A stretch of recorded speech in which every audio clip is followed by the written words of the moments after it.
You are now listening to the Q&E Podcast. Is this what you want? Huh? Is this what you want? I'm trying to get it, goddammit! What's up, everybody? You're here with your boy Q Hicks right now, and I got Edgar on the other line. Edgar, tell the people what's good.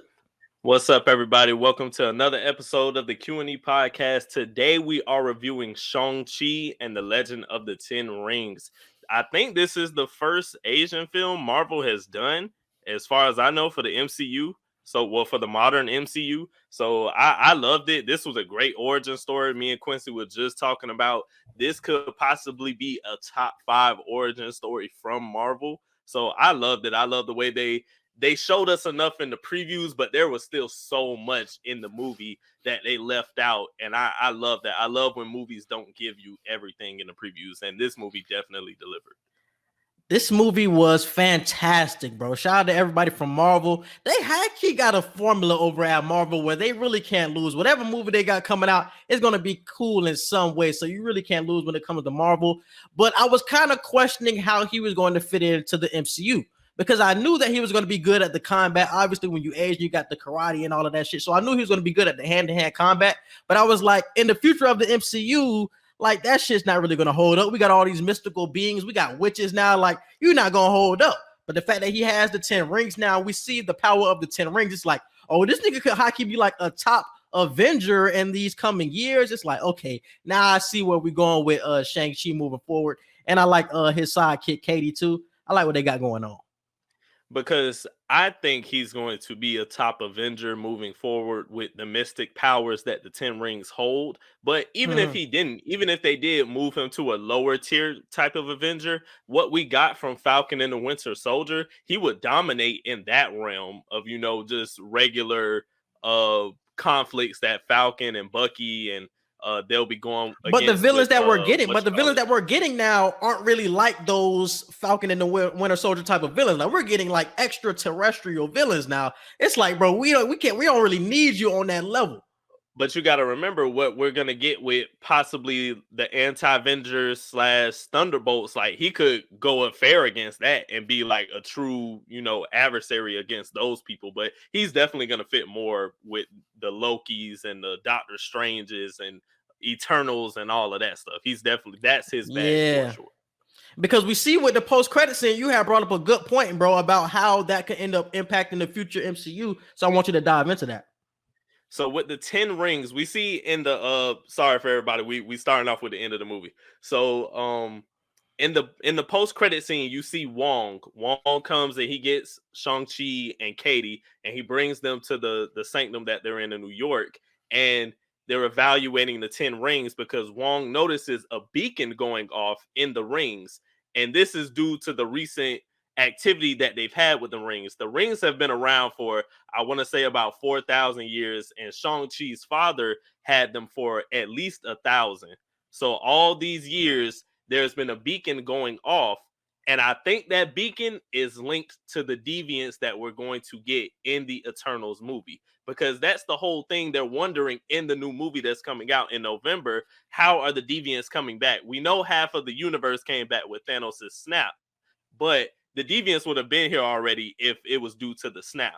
So I believe that beacon that we're getting from the 10 rings, that's what's going to bring the deviants back, and that's what's going to cause the Eternals to come out of the shadows. Because in the preview, you see people are asking, where were you guys with Thanos or damn near anybody else that the Avengers fought, and they weren't allowed to get involved unless deviants were involved, and the 10 rings are going to definitely bring them into this conflict with the deviants. So I don't think we'll get a Shang-Chi snippet at all. I don't think he'll make an appearance in the Eternals movie, but there's definitely going to be a lot of connection with that in a post-credit scene for that movie, I feel. I was about to say it could be another post-credit scene, because when I seen that they said it was going to be like the mysterious signal in the post-credit scene, I thought they were trying to hint at like X-Men, like that was high-key like the dormant gene like awakened itself. But it makes way more sense to what you're talking about, because we saw so many like demonic villains, and we saw all of the shit that we seen at the end in the last fight, where we had like octopuses in the air sucking souls out, all the soul eaters and all that crazy shit. And that high key resembles what we're going to see in Eternals with those deviants. Those look like deviants, honestly, that were coming out of the water and all of that. So I'm like, there's a lot of similarities between the two. But my question would be, if that signal was always there, why are they just now coming back? Is it changing because somebody else has the 10 rings now? I think it's because the signal has strengthened due to the extreme use. Oh, the powers. Had. Okay, because the Talo powers. Okay. Because until Shang Chi fought his dad, there was no two people fighting for the rings this entire time. He was just dominating everybody he went against, so he didn't have to extensively use their power. But when you have Shang-Chi unlocking his powers with them while his dad is having his powers with them, I feel like that was the catalyst that started the beacon for real, because they've been around for 4,000 years or so, and the Eternals have been around for at least 7,000 years or so. So they've been around the same amount of time, damn near. And that make a lot of sense. That's a good point, bro. But before we dive into anything, let's dive into the synopsis. So martial arts master Shang Chi confronts the past he thought he left behind when he's drawn into the web of the mysterious 10 Rings organization. All right, but before we get into anything, what was your expectations coming into the movie? What did you think we were going to get from Shang-Chi? I definitely thought we were going to get the Mandarin. I definitely thought they were going to tap into that and finally explain that, which they did, because we see Trevor, he makes another appearance. He was the person who played the role of the Mandarin in Iron Man 3. So he was I love that callback, bro. I love that callback. That was definitely some comic relief in here. So I love how they explained that. There was something else I thought they were going to do with this. I thought we were going to get way more from Abomination, but he was just a cameo. Yeah. And I thought the Death Eater dude was going to be high-key the main villain that we seeing alongside his dad. I thought it was going to be like the beef, like Shang-Chi would have to beat him and his dad. But we see that the Death Eater was high-key weak. Because like in one of the early scenes, like Shang-Chi high-key could have killed that nigga, but his dad had ended up walking in saving the Death Dealer. Right. So I'm just like, damn, my nigga. Like, because in the previews, you got so hyped up to him. So I'm like, oh, the Death Dealer, he's serious. But I'm like, damn, like you high-key getting your ass beat this whole movie for real. After beating my nigga Shang-Chi ass since he was a jit. I'm like, damn, are you really that guy? Because in the comics, I think he was really like that guy who was like real martial arts. He had his knife as well. Like he was really known for assassinating people. But in this one, he was getting his ass beat a lot. And what did you think of Razorfist? I feel like his character was just, I would rather have them switched roles. I would have Razorfist be the person that minimalizes in the action. And Death Eater could be like the main person you see the whole time. Razorfist didn't die. He didn't really get his ass kicked much. I'm like, this is the guy that's making it. And I wonder if it's because the Death Dealer doesn't talk. Like, I don't think he takes off the map. I don't even know if he talks for us. So can he really negotiate and understand that, hey, like we got to put all the feelings to the side and fight against whatever is coming out of that wall there? I don't know if he can actually communicate that, because we never see him talk. Razorfist is somebody who can actually communicate that. I don't need him to talk, because if we could get G.I. Joe movies with Snake Eyes, but you see, it was beef. It was beef though. It was between the Talo and the 10 Rings. It's like without somebody communicating that we're on the same side, it's still going to be that type of beef. True, but I don't know, bro. If we can get movies with Snake Eyes just not talking at all and playing such a huge character, I feel like they could have found a way. They definitely could have found a way. They definitely could have found a way, bro. They definitely could have found a way. But man, let's dive into the plot though. So we see that Shang-Chi is in San Francisco. He's been chilling out for the past 10 years from the traumatic past, from losing his mother, having to go through all of the rigorous training with his father to become an assassin. And we see that he runs away from the 10 Rings organization to become a regular guy in San Francisco. He ends up meeting Katy and other friends along the way. And we see that they are now valet workers for some type of hotel. How did you feel about his beginnings, bro? What did that really say to you? Do you think that was something that should have been played upon more or something like that?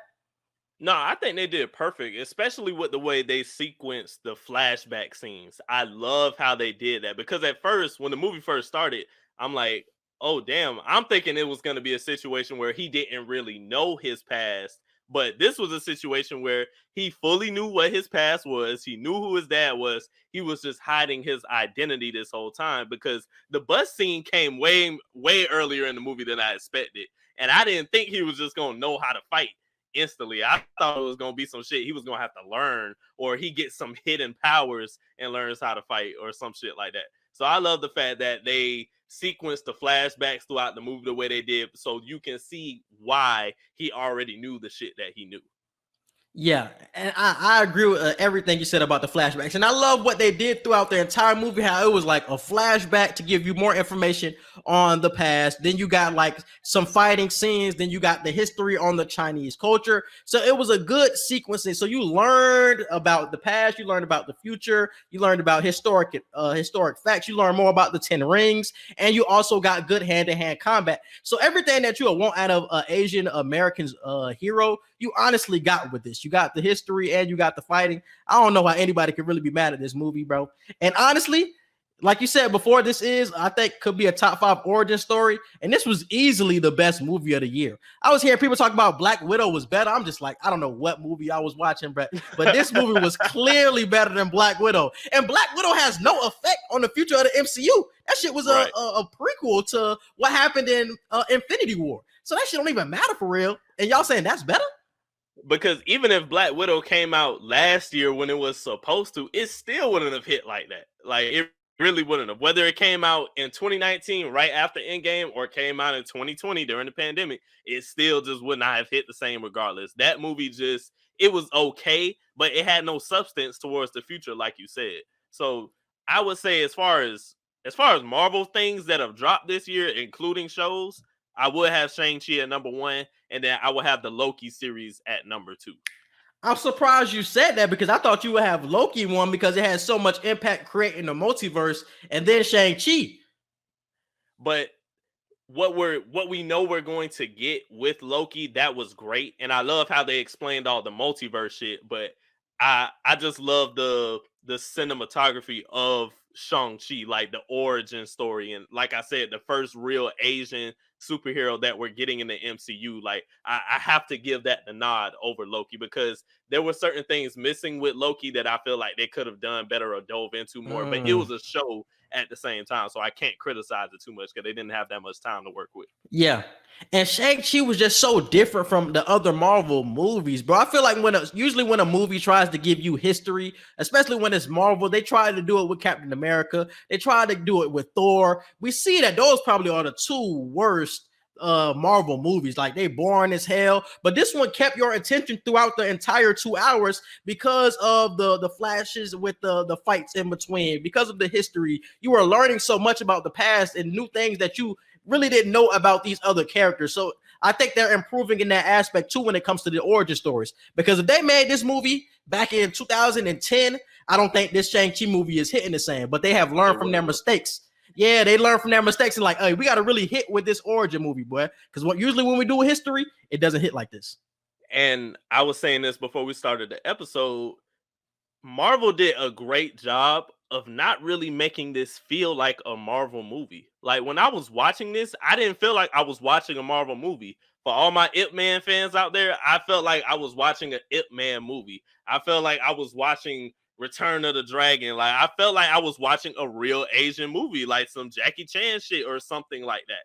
I didn't get Marvel vibes for real until like there were certain action scenes where I was like, oh, okay, you could tell this is some Marvel shit for real. But once they got to, what was the hidden garden place again? Talo. When they got there, like it was some real, like, I don't feel like I'm watching any Marvel shit right now. I feel like I'm in Asia right now at a movie theater. Like, I love how they really gave you that full Asian experience.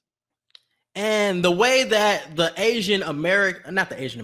way the Asians go about things when it comes to fighting, how they fight with calm fluidity, how it overtakes the aggressiveness of the American nature. That shit is fire. Because you seen that my boy, what's my boy name? Wenwu, the Mandarin, how he came in, he tried to beef with my boy's mom. I forgot her name, but we see that the mom and the dad was going back and forth. Liko. It was Liko Wu. Okay, Liko. We see that when Liko fights against Wenwu in the beginning, we see that everything that the dad was trying to do when it came to the 10 rings, he tried to use those to defeat her. We see that she was using air bending. Just she was way more skillful when Wenwu was just way more aggressive with his actions, and he thought that just being powerful was going to overtake the calm fluidity and being connected with the earth. When really being connected to the earth is way better. So I love that shit, bro. And I love that airbending shit, bro. That airbending and earthbending shit and waterbending, that shit was fire, bro. Because I grew up watching Avatar: The Last Airbender, and I just got all the vibes from that. I'm like, bro, because if they, just to go off topic for a second, the Avatar: The Last Airbender movie they made years ago, like over a decade ago now, that shit was trash. But if they really tried to remake that shit, after watching Shang Chi, I really feel like they could snap if they try to redo it and make another one. And I agree with you on your Marvel point. Marvel point about this not feeling like a Marvel movie. It honestly felt like what did it feel like? A romance high key gone wrong. Because if you look at it from Wenwu's point of view, you see that he lost his wife, and he was the reason that his wife was lost. And this whole time we see that he really gave up his life for this girl. That was the real point. He gave up his entire life to create a family, to create Shang-Chi and Xialing. So he gave up the 10 rings lifestyle, and just for his past to come back and haunt him and end up killing his wife, and he ends up reclaiming the 10 rings. But the entire time, the only thing that he wanted back was his wife, because we see throughout the movie that the whispers that he was hearing from his wife's voice was just really his most desirable thing that he wanted at that point. So the whole time that he was the powerful Mandarin, he just wanted his wife. And I feel like if you look at it from that perspective and not from Shang-Chi's, you will understand why he goes to the lengths that he was trying to go to, because he was just trying so hard to redeem himself for what he did, because he know he was the reason for the loss. He was trying to blame Shang-Chi for not fighting as a kid or everybody else, but it was really, he knew it was on him. He's 7. Like, this nigga is 7. Like, what did you want? And I feel like if you look at it from, okay, go ahead. You know what else I thought about? What if, and they didn't show any hint of this at all, but dude was alive for 1,000+ years. And if you remember the auntie, what was the auntie name? Zhang, I think that was her name. She mentioned to Shang-Chi, she was like, there have been other times where people have tried to open, you know, the wall or whatnot, where he was trying to get his wife back from. What if that wasn't his first time trying to do that? Dude been alive for 1,000 years at least. What if this isn't his first marriage? What if this isn't his first kid or pair of kids or whatever? What that if was this his first is time? like the latest shit? No, that's what I'm saying. They didn't give any hint of that. But you know, I'm just saying. I'm just speaking in you know, because hypothetically. It was his first time, because he had to get past the Talo, and he knew he couldn't get past the Talo with just being by himself. And that was the reason, because it was the same situation would have happened like what happened with his wife. He knew he couldn't get past them. So that's why he came with the whole family, tried to get the 10 rings back together before actually intruding their village to get to the wall. So that had to be his first time doing it, to try to actually get his wife back. And I don't know how long he's been hearing the whispers over this time. And I high key connect that Wenwu, that Mandarin point, to what happened in What If Part 4. We see what happened in What If with Doctor Strange. Doctor Strange tried everything. He was collecting the power of mystical beings to go and get Christine Palmer back, because in the What If episode, it was what if Christine Palmer had died, and what if Doctor Strange lost his heart. It was the same thing for Wenwu. He tried everything to get his wife back, to the point where in the What If episode, Doctor Strange lost his entire universe, and he was in a universe by himself. And we see that Wenwu ends up dying in this movie. It was high-key a connection between the two. And it's funny that we got that episode the same week of the Shang-Chi movie. It's definitely a connection between them. But how did you feel about... go ahead. Do you feel like it's also going to play a part with the Spider-Man stuff? Not to jump out of this movie, but do you feel like the Doctor Strange episode is going to play a part for the Spider-Man? Most definitely, bro, because I think because in the actual What If episode 4, we see that Doctor Strange was split in two. So what if in the past Doctor Strange was actually split in two? For a point of time, he might have been whole. Even throughout the Avengers Endgame series, he was whole. But what if something happened where he ended up splitting himself in two? And what we're seeing now in the Spider-Man movie is the bad Doctor Strange, who's willing to go with whatever. He doesn't have the good side of Doctor Strange in him. And somebody had brought up the theory before. That's who we could possibly be seeing in this Spider-Man movie. And that's why he was so willing to go through with whatever Peter was asking him to do. Because in this one, what if he ended up getting the power from the mystical beings, but maybe he's trying to get the power from the villains, the Sinister Six or something like that, to take over the world or to get somebody back or some shit like that, because he's from a different universe. Could be something along those same lines. True. I just want to get your insight on it.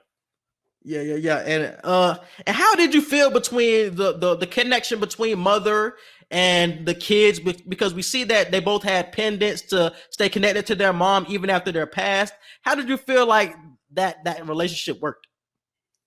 I love the mother to children relationship because she was just raw. She was badass.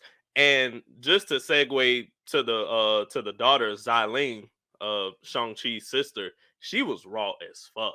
Like I really wish like she could have learned more from her mother before her mother had died, because I feel like her mom, knowing that Xialing couldn't train with the boys and she was training by herself, I feel like that could have been cool to have like mother-daughter scenes in there where she's teaching her how to earth bend, how to water bend, and things like that. So I feel like that would have been cool, because we see. But Shang-Chi didn't know that until he went to what's the name? Until he went to Talo. He didn't know that. Yeah, he didn't know that till then, but I'm saying like they could have found some kind of way for Xialing to know that shit, even if Shang-Chi didn't know it, because he was out there training with everybody else. But Xialing could have had that one-on-one with the mom to where she knew it at least. Because I was gonna ask that question, like who was really colder between Shang-Chi and Xialing? Because I really think it's closer, but than what everybody wants to say. I'm talking about before the 10 rings. Obviously, when he has the 10 rings, he's on a different level. But just when it comes to the combat, like one-on-one, like I'm kind of leaning towards Xialing, because I think she had that motivation. Like she's willing to kill anything. So if they really was like going head to head at each other, I think she would have the advantage over somebody like Shang-Chi. And she felt more abandoned too, because when Shang-Chi left, when he got sent on that mission to kill his mother's killer, he was supposed to come back in a matter of days, but Xialing ended up telling Katy, your best friend was supposed to come back in 3 days. This man was gone for like 6 years. So I'm like, damn, like she got that hunger in there. She got the fact that her dad just never really showed her any type of love. Her mom's dad, she came from they came from the same upbringing, but hers was just a little bit tougher because she couldn't run away like how Shang-Chi ran away. But we see that she eventually ends up running away and starting her own business with the fight ring. And I think that's another reason why she's called her, because she has way more experience fighting. She's been fighting and creating this empire since I don't know how old she is now, but she said she ran away. She said 16. At 16. She ran away at 16, so I don't know how old she is now. But since 16 years old, she's been a part of this fight ring, fighting against some of the best fighters in the world. So she's fought against mystical beings. She's probably fought against Abomination before. So when you have that type of experience over somebody like Shang-Chi, it's like, my nigga, I gotta go with Xialing over somebody like Shang-Chi, my nigga. Like she was cold as hell, bro. She was definitely cold as hell. She good with that kunai knife. That kunai knife that we see Scorpion use. She kind of got her own version of that. That shit hard, bro. And nobody's fucking with her when she got the kunai knife. Yeah. It was literally the same thing as Hanzo, bro. I definitely fuck with that shit. Definitely fuck with that. And all right, let's move forward throughout the movie. So where are we now? We see that 10 Rings organization ends up coming back to San Francisco, trying to get Shang-Chi to go back home to the 10 Rings organization. They all try to steal the pendant away from his sister and Shang-Chi. They end up going to the Empire, and that's when we see that big fight scene between Wong and Abomination. How did you feel about that whole fight ring operation that they had going on, and seeing those two characters there? Do you think that will have some type of impact moving forward? I thought with Abomination, but they downplayed the hell out of that. I'm thinking Shang-Chi is going to get in there and fight Abomination, and this is going to be some kind of... I'm thinking they're going to find some way to hint at Red Hulk or something like that for later down the line, or maybe give a hint towards the She-Hulk series or something. But Wong beat Abomination ass, and it was just over. So I'm gonna tell you this, bro, because I wrote this down in my notes. When we see that Wong ends up using the magic trick to end up beating up Abomination. So we see that Wong and Abomination actually know each other, like they cool with each other. I guess they were going through like that was basically sparring practice what they were doing. So we see that they end up going through a portal. In that portal, it kind of looked like a prison where he has been stored for all of these years. Abomination, I'm speaking of. What if that is Rav Prison? And you already know that Rav Prison is connected to the Thunderbolts or Thunderbolt Ross. Abomination will be a part of this Dark Avengers Thunderbolts that is being built with Yelena Belova, with my boy, the Captain America, and we also see it. Who else is going to be a part of it? If we see that it's going to be Abomination, and also I think my boy Zemo going to be a part of it too. I think it's definitely going to be those four. It's definitely going to be those four characters a part of the Dark Avenger that's going on right now. So I think that was kind of a hit because when you look through the portal, it was a prison and it looked like Raph, bro. I think that was definitely Raph. Damn, I ain't even peeped that because I didn't look through the portal when they walked through. I was just still shocked that they downplayed the hell out of that. I was mad that entire scene. I was like, bro, I'm thinking he's finna like put up a good fight. I'm thinking we might get a little Easter egg for She-Hulk or for the Thunderbolts or some shit. It was none of that until you just told me that. When is She-Hulk coming out anyway? Is it this year? I think or is it next year? It gotta be next year. Early next year. It might be next year. But we have to get some type. Hawkeye. We're getting Hawkeye in November. Hawkeye is coming in November. I don't know how excited I am for that shit, but yeah, because I know Yelena Belova definitely gonna be in that, so they're gonna build off for her character. I definitely want to see how that rolls. Oh yeah, this is when the dad ends up explaining to them what he's been searching for this whole time, trying to get back in contact with their mom. He ends up showing them what their emblems can do, and they're showing a secret map to Talo, to the secret land that their mother is from. So while he's explaining all of this, Xialing and Shang Chi, like they're looking like, Dad, mom's dead. Like, I don't know what type of shit you own, but we miss her too, but she's gone. And he's trying to force them, like, no, like y'all don't have a choice. Y'all are going to help me bring your mother back.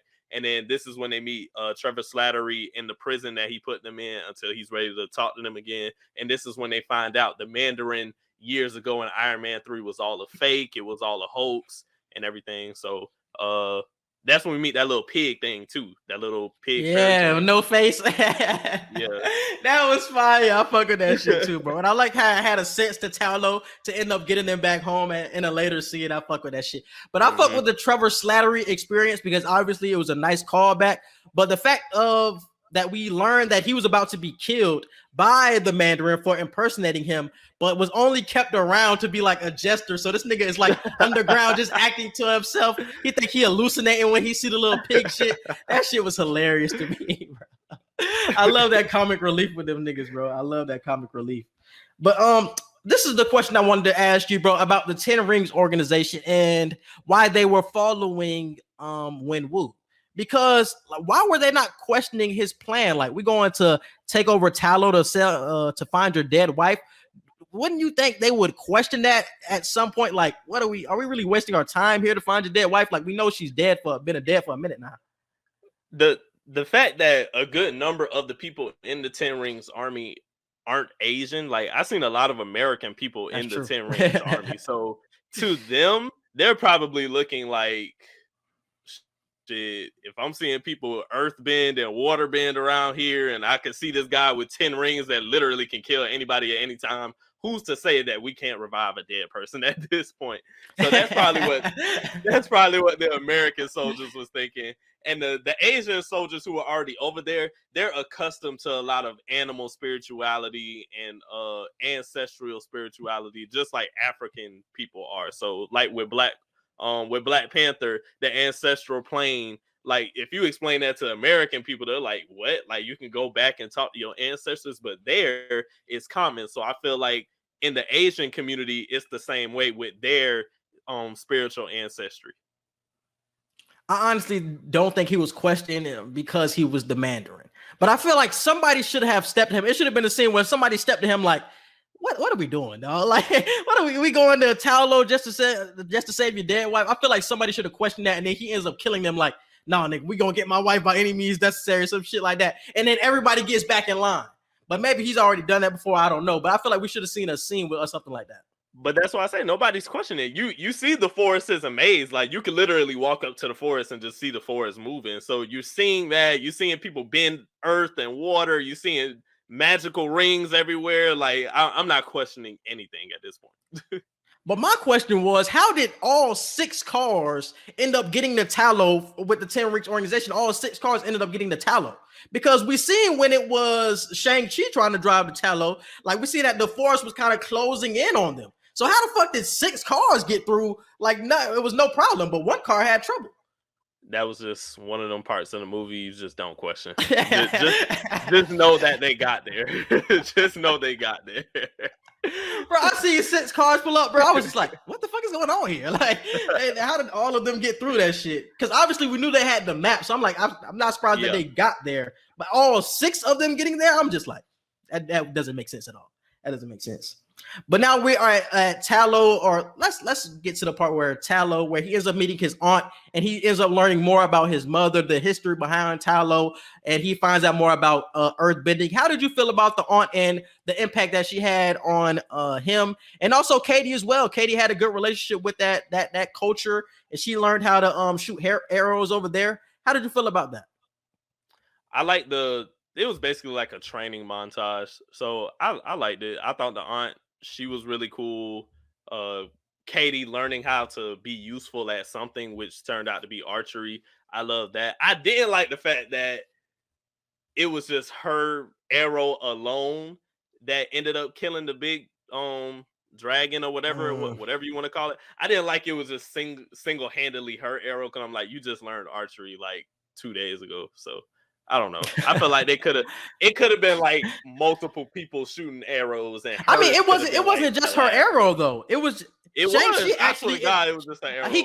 She cut his throat. She cut the dragon's throat, but Shang-Chi actually had to finish him off for real. So I think that was so powerful, because we see that he was sucking the power out of the great protector dragon who was underwater in Talo. So he was sucking all of that out. So that one arrow made such an impact because it hit the perfect spot. So now we see all of the magic leaving I don't even know what we call it, the demon dragon's body.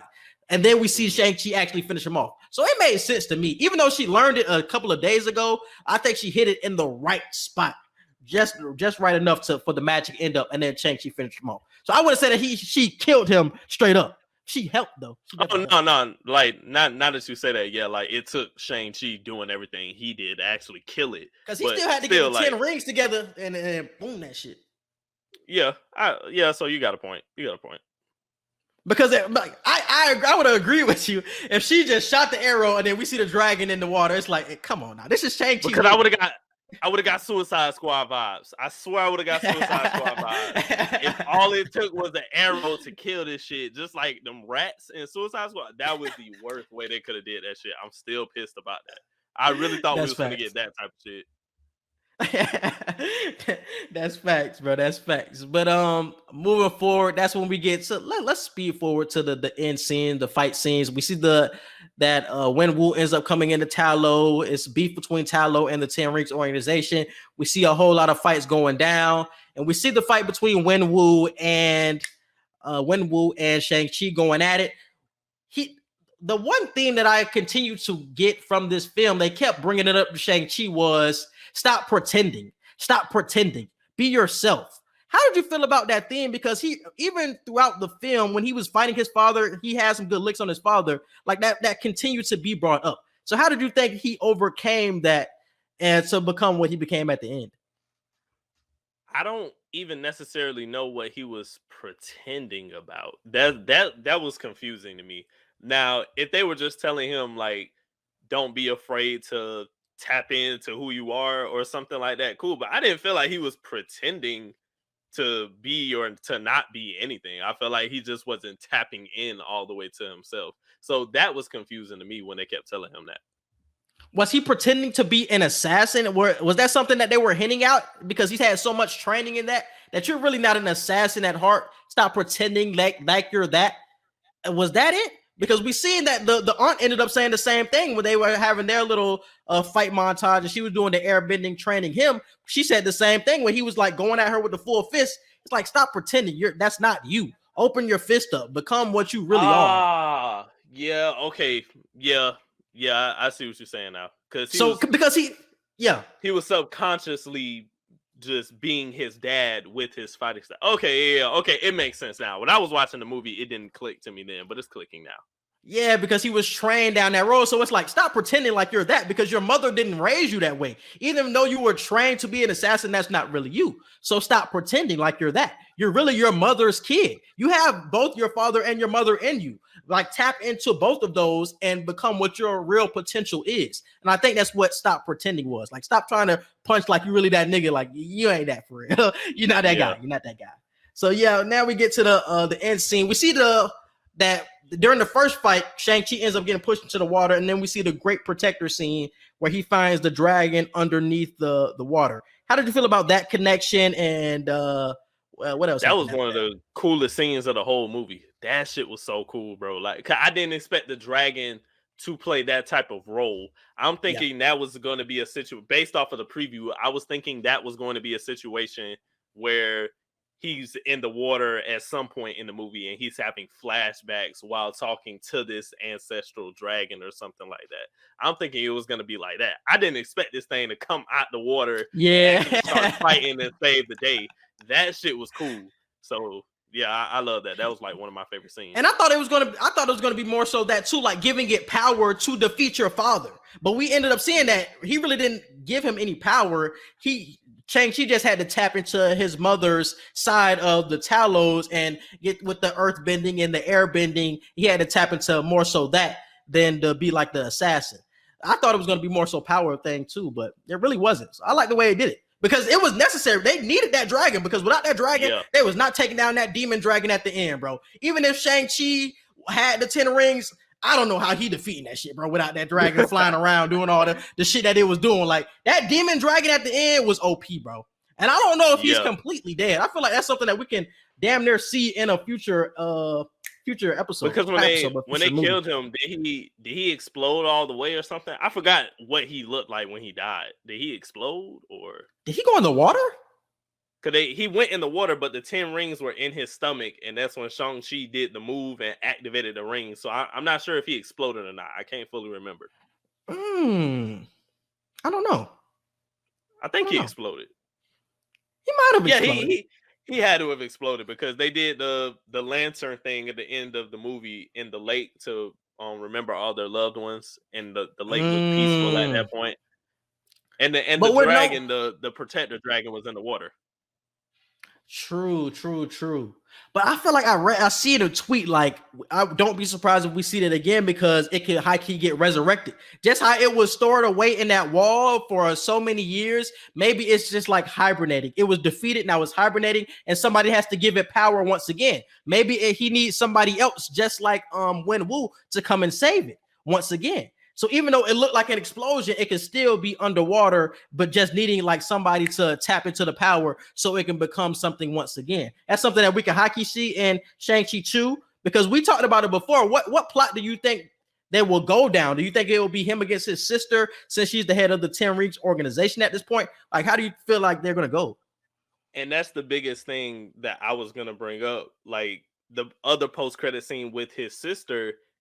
And around the end of the movie, they were saying that his sister was supposed to be, ending all of the 10 Rings operations that her father had going on. But when we get to the post-credit scene, she's actually rebranding it and taking control of it herself. So I'm like, is she going to be a villain in the next Shang-Chi movie? Or is she just going to have the 10 rings be used in a more positive way? Like, I didn't know. They kind of left it with a question mark because you couldn't tell her vibe. She looked like she was on some evil shit, but at the same time, she could have just been, having to be more feminine because, like you said, there were more women in the 10 rings at that point too. And I think they will go down that evil route, bro. That's something that she's always wanted because she's been on the outside for so long. Like, she wasn't even trained with Shang-Chi growing up. So like, I can actually be a part of this shit. I understand the power that the 10 Rings has. Like, I can control so much. Maybe she she has to be stopped by her brother or something like that. But the thing is, how much power does she have when Shang-Chi has the 10 rings? Like, it's kind of still unfair when you still look at it. Like, unless she gets some type of rings or something like that, it's still uneven. That's why I'm confused, because maybe they might have to go down the path of her not really being a villain then, because her being a villain in charge of a 10 rings army, but she has no rings, like that's gonna leave she has no rings. Which, so maybe it could be like, maybe it could be a spy organization for Shang-Chi, you know, just so he can have like an army, you know what I'm saying, as backup for whatever he might need. Could be. I wouldn't be surprised by that shit too, bro. I can just call my sister, yeah, bitch. Come out here. You know the deal. You know the deal. Yeah, that shit would be fire for sure. I would definitely fuck with that shit. And that's basically the end of the movie, bro. Mm-hmm. Anything else you wanted to tap into? For this. We could rate it. I'll definitely give this a 9 out of 10. I'll give it a 9. I will definitely give it a 9 out of 10 too. It was the same thing, bro. I loved everything about this movie, bro. With some question marks that I was still like kind of iffy on, but it's still a 9 out of 10. This was the best Marvel movie this year, and this was like a top 5, top 10 Marvel movie of not all time, but like origins. When you just think about Captain America's, the Iron Man's, like it's up there, my nigga. I love the way it was sequenced with everything, with the flashbacks, with the history, with the fights. I love that shit, bro. Definitely love that shit. Who are your favorite characters? Favorite themes? Favorite character was Shang-Chi and the mom. The mom, Leiko, I forgot how to pronounce her name, but those are my 2 favorite characters. Katy too. I fought with Katy. She was my 3rd favorite character. And the biggest theme I pulled from this movie was just be who you are. Like, don't run away from who you truly are. That was the biggest theme of the movie. And damn, what was I was about to say? Is Katy going to end up getting paired up with Hawkeye? Is there going to be the connection there? Because what else is she? Or is she just going to be the sidekick to Shang-Chi? Like, I feel like she's going to be her role. She'll just be a sidekick. Because like I said, bro, so many mystical beings, bro. It's like, can she hold up for real? I don't know. Because she only has a couple of days of experience. Like, she ain't no nigga like Hawkeye, no shit. She's literally just an average girl who just learned how to shoot arrows. Like, she ain't been combat training or nothing. So I'd rather her just be a comedic relief sidekick to Shang-Chi and just be able to survive through shit than giving her a big role like Hawkeye or Lady Hawkeye or some shit like that. I'd rather her just be a sidekick. Unless they gonna train her up, bro. They can't do anything with her character for real. Unless she just let her be the sidekick that somehow, some way she always survives shit. Just let her be. Yeah, bro. Yeah. But I definitely felt with her character too, bro. I felt with Xialing was probably my favorite character from this shit. She was so cold, bro. And I wonder if she's gonna build up that empire once again, since she has so much control. She's gonna build up that fight ring, and that's how they end up getting brought back together again. Something like that. Shang-Chi and Xialing. I don't know. It could be something like that. But anything else? No, that's it. Yeah, bro, that's it, bro. You can definitely hit her with the social media. You can follow us on Twitter at Q&E Podcast 1. You can follow us on Instagram at QANDE Podcast. You can follow and like our Facebook page and subscribe to our YouTube at Q&E Podcast. And our Gmail is QANDEpodcast@gmail.com. And you can subscribe to all of our podcast platforms. We're on Apple Podcasts, Google Podcasts, Spotify, and iHeartRadio. And wherever you listen to podcasts, we are there. So definitely check us out. Subscribe to our YouTube, Q&E Podcast, and subscribe to my YouTube. Just type in Quincy Hicks into the search bar and definitely subscribe. And we appreciate you guys for listening. And we out. Peace.